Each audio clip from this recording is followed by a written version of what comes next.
Hi everyone. Last January I sat in this gazebo and did a video that I never expected to do. It was an update on a health issue that I had, an aneurysm in my carotid artery. I've been through a lot since then, and some I've kept you informed about, and some I haven't. But I thought it was time. Today was definitely time to update this saga, and I'll tell you why in a second.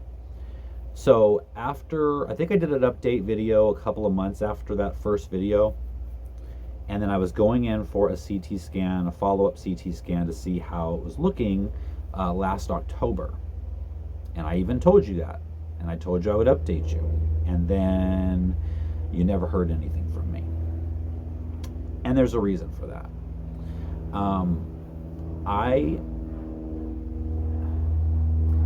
After that scan, it took about a week and a half to get the results.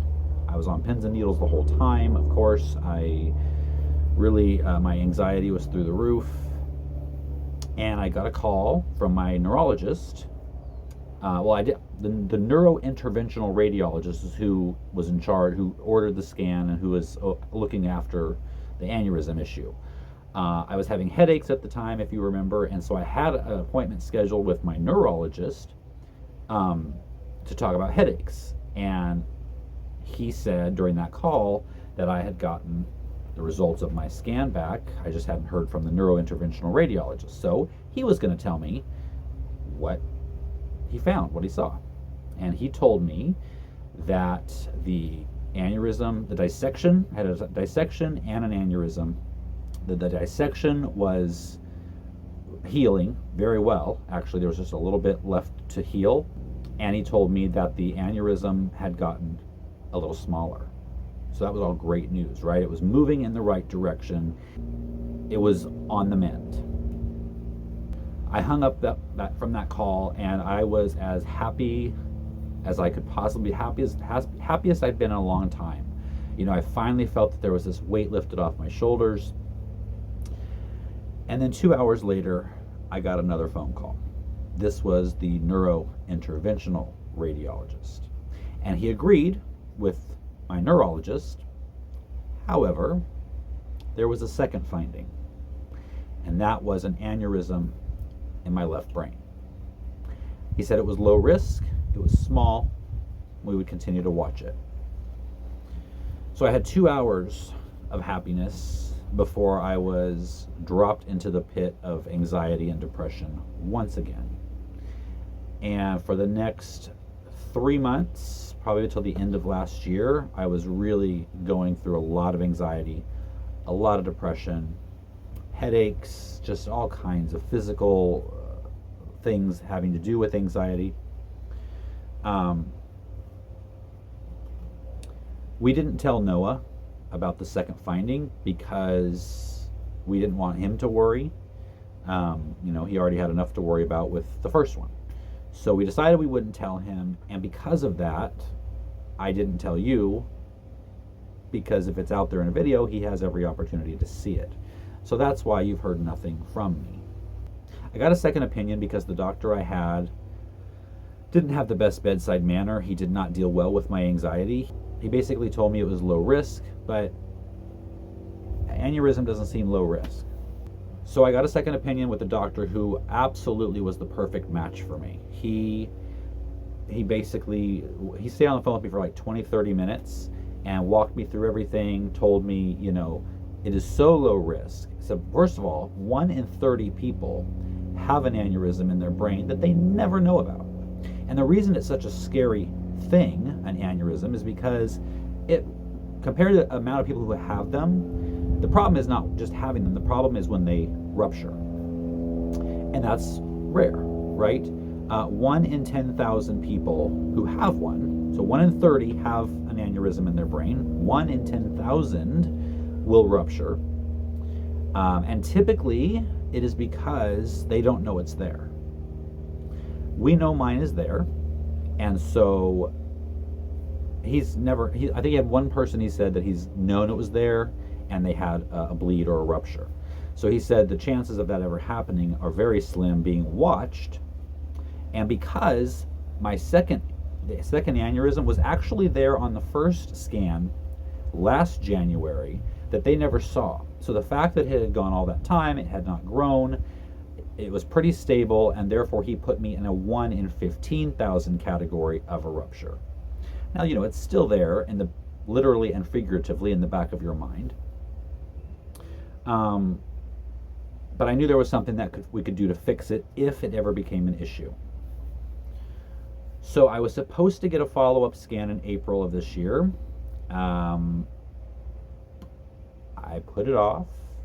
I was feeling good. One of the symptoms that I had when I first went in, if you watched that original video, you know that I was hearing the blood flowing, like pulsing in my ear. And I haven't heard that since around Christmas.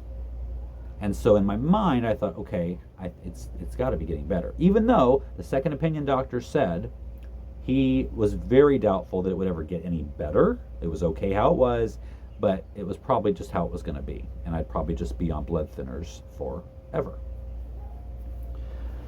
Starting in January of this year, starting earlier than that, I really changed my life after that first diagnosis. I started eating better. I started exercising. I really started to take care of myself. But in January of this year, I started meditation and guided visualization through the advice of my therapist. And so every day I would do that and just imagine the aneurysm getting smaller and smaller and smaller and disappearing. So I couldn't put it off any longer. We're going through the move and everything. I'm going to be changing doctors, so I figured let's get this all taken care of before we move. Feeling in my mind that it was going to be okay, that it was going to be better than it was before, or not better, because he said it wouldn't get better, but the same. So this morning, I went to Kaiser Woodland Hills and got my CT scan, and the technician said it would take about a week to get the results. Well, about an hour after we got home, my neurointerventional radiologist called, said he had the results, and it was good news. The brain aneurysm has not grown at all, so that 1 in 15,000 chance of a bleed got less. He didn't give me a number, but he said it's now even less, and we're going to continue to monitor it. And then the aneurysm in my carotid artery, the dissection is just about completely healed, and the aneurysms have gotten smaller, despite him telling me that they would not. I don't even know how to feel right now. He said that, and the blood flow through my carotid artery is now at 100%. I no longer need to be on the Plavix for blood thinning. Aspirin would be okay. And we will now just have to follow up yearly instead of every 6 months. So I still am trying to soak this in, but I wanted to get on here and not wait any further, because I know I should have updated you guys back in October, because I said I would, but I've told you why I didn't. I did tell Noah now today about the second one, but that it's so common and it's so low risk that there's really nothing to worry about, especially now at this point. So I feel like I can breathe now. Once the book's done and the move's done, I'll really be able to breathe. But right now, health is, of course, the most important thing. And now I feel like I can get out there and, work this new property without any risk and just, I don't know, I've got a green light for life now. And I feel so happy, thankful. And I really want to thank all of you. You go through those comments on that first video, and you guys have just been incredible with the outpouring of, thoughts and prayers and support. It's just been amazing. And I've learned a lot about myself over the past year and a half. I'm a different person than I was back then, all for the better. So I actually thank God that I got this aneurysm, because it changed my life very negatively at first, but ultimately for the best. So that's my update. I will see you guys soon.